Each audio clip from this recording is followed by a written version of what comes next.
Thank you all very much for having me. How wonderful to see you all here, beautiful people who do stuff and make a difference. The bit of Bristol I come from is called Stokes Croft, which is kind of Bristol's creative quarter, so it's rather nice sort of bringing a bit of what Bristol's up to here. I'm a serial optimist, and so I'm hoping that I'm going to be able to turn this into some sort of story that will make sense for you. I've been on a kind of my own purpose lab, well, continuously probably since I left university. I buggered about for 7 years, eventually blagging a job on a boat for somebody rich. I'd only ever sailed dinghies, and this was a great big thing. And I sailed across to Australia, and that was my first purpose lab, where I thought, what am I good at? Blagging, talking. And what do I care about? I really care about sustainability. I really care about the environment. Social stuff, it really matters. But, you know, what's the point if we all burn to a cinder and it all goes tits up environmentally? You know, that's the thing. That's what I'm going to do. In Australia, I had the very good fortune to meet my wife, to-be, and she was wildly passionate about social justice and equality, cultural diversity, and that kind of stuff. And we just hit it off the moment we met, talked about how, wow, yeah, we're going to make a big difference. And then, you know, embarked on part 2 of my Purpose Lab, I suppose, ever since. So, I have spent about 15 years on this particular journey, and I landed a job in a Chamber of Commerce. If you'd asked me beforehand, hey, Mike, you know, do you think you'll ever work for a Chamber of Commerce? I would have said, you must be mad. What does it do? Why? Those kinds of things. Anyway, I got this extraordinary opportunity where I was working for the self-styled great and good of Bristol, people from business, the public sector, the voluntary sector, running stuff, important people doing things. And my job was to be a horizon scanner. I mean, there are different kind of ways of, some people call themselves futurologists. There are lots of lovely ways of sort of talking about this kind of stuff. Basically, it just means you're curious. You're just really, really curious, and that's one of my natural talents. So, in fact, there's a wonderful Einstein quote I really, really like. I think there's a little bit of Einstein in all of us. He said, "I have no special talents. I'm just passionately curious." So I like encouraging people to unlock that little bit of Einstein we all have, I think. So we've got this sort of stuff about sort of sustainability, social justice, you know, the social environmental things. How do they work together, and what can we see coming from a long way away that we can do something about now in practical terms, which we can't do on our own because we need, you know, business people need the public sector need the voluntary sector. We all need to work together from our different places and spaces. So that's the journey that brought me to this idea of Happy City, together with Liz, my wife. Underlying everything I do, I love it, is VULCA. I didn't know it was VULCA, but that's what it is. VULCA, sorry. VULCA, sorry, I got it. I did say I'd do my best to get this into a thing. So VUCA, not Veruca or VULCA. But the idea that we are just a little bit of nature, all of us, the only real rules, the only absolute rules are nature's rules. How does nature work? What does it do? How do we flourish as a part of nature? It is, you know, we are dynamic, we are interrelated, we work with energy flows. Life is full of both, and, you know, we tend to think in either ors and try and simplify things because we think it makes it easier to understand. Often in simplifying and losing the complexity and some of the uncertainty, actually we go quite a long way wrong. So I think that's all fascinating stuff. It's stuff I've been curious about for a long time. So why Happy City? Happiness, as you know, perfectly set up for me. Thank you very much. In fact, all speakers, absolutely brilliant. I'm loving this. Happiness is the conversation about what really matters. What counts? What is it that makes our lives fulfilling? How can we thrive? It's, I kind of moved this direction. I got more and more and more disaffected with being a greenie and with sustainability folk because I got tired of being in the same room as lovely people like me who agreed, who had great ideas, who could do good stuff, were doing good stuff. We're all kind of going, yeah, and saying, let's get to those people out there. And the thing is that those people out there weren't particularly interested in the subject, or they had other more pressing issues. They might think it was important. There are loads of reasons why the connection was hard to make. So it's helpful if you say to people, you invite people in by asking the question, what matters? What do you care about? They will get there under their own steam, guarantee it. Cities, so happiness, golden key to getting people engaged in a conversation. Cities that is the scale at which we can make a really big kind of change. You can see the connection between little old me and the big system stuff. So I know I can make a change. I know my little group can make a change. Little groups around me can make a change. If I get the sense that that's going on at a city kind of scale, I can start to feel pretty good about my little bit and how it connects. And if I know that other people in other cities are on that same sort of journey, do you know what? Little old me and that big problem, bingo, we've made a connection. We can do it. We can really, really do it. So that's why Happy City. And when we very first started describing it, we talked about it as a public inquiry. We all know about public inquiries. It's a top-down process. And a public inquiry says, what went wrong? Who's to blame? Let's make sure this never happens again. Looks at all the negatives. Millions spent. And to what productive purpose? I don't know. I can't think of the fantastic results of public inquiries that have changed our lives for the better, particularly. I'm sure someone can, and maybe there's some good examples. But it doesn't seem a very efficient way of doing things to me. So what happens if we have a public inquiry into what works?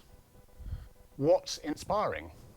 What we can build on, the solutions, the things that you guys and all the people out there are interested in and know about in their local areas, their local places. Now that's a really, really, really different proposition. Low cost, massive effects. That's the theory. So I think, and so the kind of the theory, if you like, that we have, and I think, by the way, that reading a theory is important. It's great that some people are really into all that kind of thinking, but that's actually a wisdom that we all have inside of us, and you don't need to have a degree or several degrees or perfect English to have wisdom. It's in us all. This is part of the nature part, and that's part of the really exciting connection that we can make. You don't need a funny hat, a gown, and loads of books behind you to be able to make a really big difference. So I have actually got this as a slide. You won't be able to see it particularly, but there's a little tree here. And the thing about trees or plants or anything in nature really is the roots, if you like, describe the purpose of this plant. Whatever you do above the ground here, this plant's going to keep growing. Same thing's going to come up all the time. And we've been labouring under the assumption that GDP growth is our purpose. Implicitly for the last 60, 70 years. GDP growth, massive. Social inequality, growing. People's happiness, not particularly changing. Environmental situation, boom, declining. But we keep persisting with this idea that the economy is going to make us happy, and that's, what is it? Oh, I know, let's buy stuff. Let's go to work, let's consume some stuff, and we'll be happy. And, we need to tax people because there's a bunch of stuff that we really care about and that matters, but that's got no value. So, tell you what, because we're doing all this good stuff, growing the economy, we'll tax it, and then we'll be able to do that stuff that matters. Is that right? So we'll be listening to all these politicians over the coming months talking and describing the importance of the economy, and they'll be talking about all the important good things that we'll be looking at. Light's gone out. The economy's just failed. And yet they'll be describing those things that matter as costs and burdens to the economy. I don't think that's right. And I hope that you will agree. So Happy City aims to help people question what really matters, invites them into conversations, look around what's there. I'm going to just play this, and this is about purpose. So as lined up earlier, purposes and effects. So I'm just going to hopefully hit play. And how does it make the shift? So what's going on? So at the moment, this is how it is.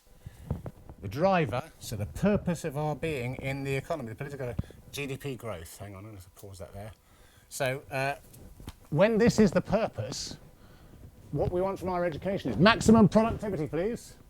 Community, that's storage for work. Let's grow some workers. A policy, let's minimise the costs. We don't want those, bad for the economy. Maximise profit, because our purpose in the media, let's grow the consumption. That's the economy, stupid, then it's working. And healthcare, well, we need to minimise that cost, don't we? Okay, so that's what GDP driver is looking for. What are the outcomes of that? So I think there is an inevitability about what goes on. If you're storing people for work and minimising costs, in a competitive environment, you can be growing fear and mistrust, growing consumption, maximising profit. Well, we know that we're consuming more than there is, increasing use of resources, and funny that this trickle-down thing doesn't really work. We seem to be growing inequality. That's interesting. It's just a pattern that's there. It's a fact. It's unassailably true. So personal crisis, planetary crisis, social crisis. I'm not feeling too great about this. Personally, I'm thinking I'm looking for some leadership from somewhere somehow that's going to find a better purpose than that. So what if? What if the driver is the well-being of people and planet? A lot of debate about what it is. We've stuck with happiness for a particular reason, and the reason being that we think it invites everybody in. There's lots of debate about happiness and should we, shouldn't we. Personally, one of the things I think about happiness that's marvellous is that even if someone's first response is, I reserve the right to be unhappy. Happiness is a load of fluffy bollocks. Excuse the language. But I've got teenagers, their language is far worse than mine. So if this is a driver, then education becomes something about maximising potential fulfilment. Okay, fulfilment is really. A community will be a place where people are supported or supporting to thrive. The policy will be about maximising the goal, well-being of people and planet. Benefit for all is business's role, and the media is there to help grow connections, and healthcare, of course, maximise your lifelong well-being. So you're starting to shift from the idea of an illness fixing model. Look, anybody involved in public health or health issues, there's a growing recognition that actually, hey, crisis care is quite expensive. All these cuts aren't really helping. It's much more effective and efficient to help keep people healthy.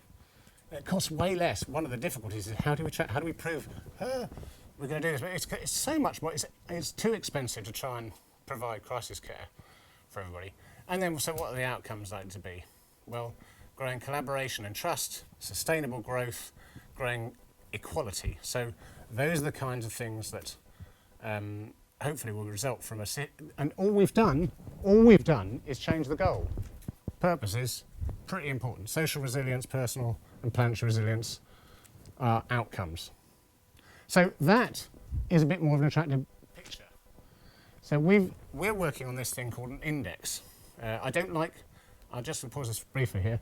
So I don't really like the language of measurement because as we've been hearing, the world is dynamic, it's collaborative, it's complex, there's lots of stuff going on, it works with feedback constantly. And the language, we're used to measures being, right, will you tell me a few things? I'm going to write them down, or you can write them down. I'm going to take them away and be clever. Hang on, I'm being clever. Right, we've finished being clever and we have some results for you. Because we're clever, you don't need to worry about this. We've got some results and we can tell you what we're going to do is this, because we're in control, we're mighty leaders. So that's the sort of, the kind of, I'm being silly really, but this is sort of what measurement is about. But it doesn't have to be. So you've seen here, that I was describing earlier, what if it was different? We'd be looking at different things that we're trying to keep track of. Basically, the idea is if you've got a goal, that's your compass bearing. So what matters? It's a constant conversation. Let's talk about what matters. There's your compass point. Then how do we measure our progress? How do we check that we're keeping track? And that needs to be a lively process which engages people. So in education terms, people, potential fulfillment, encouraging community engagement, training tools, projects, all sorts of things we've been hearing about and others. Providing information that allows policy to be geared to this better goal, if you like. There's training, wellbeing skills, management stuff. The campaigning bit, this is fascinating. So Happy City, ever since we started talking, have had a stream of people from the advertising and from the kind of consumer world going, I'm sick of designing for landfill. I hate it. I want fulfillment. In fact, it's not just design, but a lot of people coming. And the point about the media side is that, boy, oh boy, are we good at it. We are the most successful species on the planet because of the way that we developed our communication capacity and the way that we're able to work together. So don't believe this story about competition. Competition requires teams that work together, of course, but it's not the narrative we hear, it's not the story we hear told. Collaboration is critical to human flourishing and the way that we do everything. And the only reason that we've been so phenomenally successful at growing GDP is because that's what we sold to ourselves. So we know it works. If we sell a slightly different goal, a slightly different idea, it will work. I would stake my life on it and the life of my children on it. It will work. In spite of all the forces at work, that mighty, mighty tool. So anyway, there's a bit more of that. Training and health capability projects. So the index is looking to tap into those sorts of streams of information, if you like. And then what we actually, so what does Happy City do? So the index is about a measurement tool. There's sort of skills that happiness habits is about resilience, well-being skills, which involves bits of systems thinking, bits of collaborative skills and those sorts of things. Community Voice was a project that we piloted, teaching filmmaking skills to people who run local projects so that they could then continue to make films about what they do to promote it more effectively. We've worked with people in schools. 5 Ways of Wellbeing, fantastic, really simple first step into kind of thinking a bit about mental well-being. Here's the thing, if you ask people what does well-being mean, and you just sort of start scribbling stuff up, loads of really good things come up, loads of really fun, and you finish off this sort of sheet and people are going, yeah, I want some of that, it sounds amazing, when you describe well-being, all the things that come up. And then when you say, okay, what does it look like when well-being is absent? And people start describing polar opposites, which include the worst kinds of crisis, personal, financial, health. It's bleak. It's utterly bleak. And the point is that we all know we need to exercise and stay healthy and fit. And we don't seem to value our mental well-being. But when you look at that, it illustrates the real costs of not thinking about our thinking. It's phenomenal. And it's one of those things where you kind of, oh, well, that's fine. I don't really worry about it. It's very, very powerful way just to get people to sort of say, oh, actually, I think I'm going to pay a bit more attention to this. Wellbeing walks. The Happy List is a lovely little thing that the Independent created originally. Have you heard of the Rich List? Yeah, so the Times published a Rich List, and a brilliant guy called David Randall, who was the deputy editor at Independent, said, what's that about? What's it really celebrating? What have they done that is worthwhile? They're rich. Bully for them. So he created this Happy List, celebrating people who've done worthwhile, interesting, extraordinary things. They published it for 5 years. We published the first city Happy List alongside him. We've done that for 2 years. I'd love that to happen in Nottingham as a thing to do. so easy for people to do everywhere. And what it does is it exposes some of the good stuff really quickly. It celebrates some of the good stuff, the solutions, rather than look at the fear. Anyway. So that's all good. Upbeat Streets is about, it's very much like the sort of swarm kind of idea. It's about encouraging people to notice and use their creative talents locally. I think that's probably all I need to say on this little thing. I can't remember where it goes after this. But happy cities everywhere, obviously. Yes, that's right. Yes, of course it is. Wonderful, because the system works on loops of feedback. So if things are good and they will replicate, that's part of nature's way, and I think that's it. Is there anything else? I want to leave time for questions, really, because that's the bit that I'm always fascinated about. And I think, so for me, Happy City is really a kind of, its purpose is to talk about purpose and to help join things up. So I picked out from what the other speakers were saying. Pam was saying, don't wait for the system. I'm suggesting that we have a think about the system and change it. Because actually, if you push the right levers, you can change it. Tom was talking about purpose, absolutely critical. Gather people around purpose, you can achieve extraordinary things. And Julie was talking about sort of, I put down the empathy and the feelings bit, which I think is so important. It's actually paying attention to the fact that we are physical and thinking beings. These aren't. We tend to think in 2 dimensions. I wrote a little piece about. What would the physics of happiness be? And we all know about energy. You can't really see energy, but we know it's there. We don't question that it's there. And we know it works in a number of different ways. You can see the light spectrum. There's a bit in the middle you can see. Those of us who can remember it from our schooling, we were taught that it goes in waves, and that they can, so they can be big or small, and they can be long or they can be short. But it works on two axes. You've heard the phrase electromagnetic. There's electricity and there's magnetism, and those are indivisible energies. It's a 3D thing. I think the same is true of physics, and I was saying to Jean-Paul just before the start today, talking to scientists about this. They go, oh, I like it, it's a nice idea, but yeah, for it to be a theory, you've got to be able to test it. I've got no idea how we test that. But anyway, it's an interesting thought, and I think the point is, am I about on time? Right, okay. So I was starting to ramble, which is where I thought, oh, sorry, okay. So the point is that everything around us and ourselves, we are in a very dynamic world. So, hopefully there's a couple of moments for questions. I'm going to give you my personal sort of top tips off my journey. I've got 3 for you. One is on the systems piece. Donella Meadows Institute. Dennis and Donella Meadows, brilliant writers about systems and the way stuff works, the way stuff joins up. And if you go to the Donella Meadows Institute, you'll find an article there called Dancing with Systems. And there's a piece of learning which I've held really dearly ever since I did a master's degree in responsible business 12 years ago. And I can condense my 2 years of learning in 3 words: hold things lightly. And I absolutely live with that. Hold things lightly. For me, it's a mantra. It works. It's incredibly helpful in so many situations, personally, I find. And finally, I'm going to give you a challenge.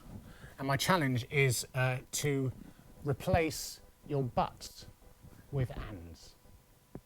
Replace your buts with ands. Think about it and notice them in your conversations. If you say, Marsha, I love your stripy top, but I think you'd look much better in red. I'm kind of going, it's kind of nice, aren't I? If I say, I love your stripy top, Marsha, and I think, a blue would just really set off your eyes, it'd be brilliant. I'm allowing Marsha her choice. I'm saying, yeah, it's cool. And how about this too? So, and there's something about ands and buts in conversations that help you to create that shared space with people so they don't feel defensive or, and they all react a little bit better. So whatever you have to say, mostly. I'm sorry, done.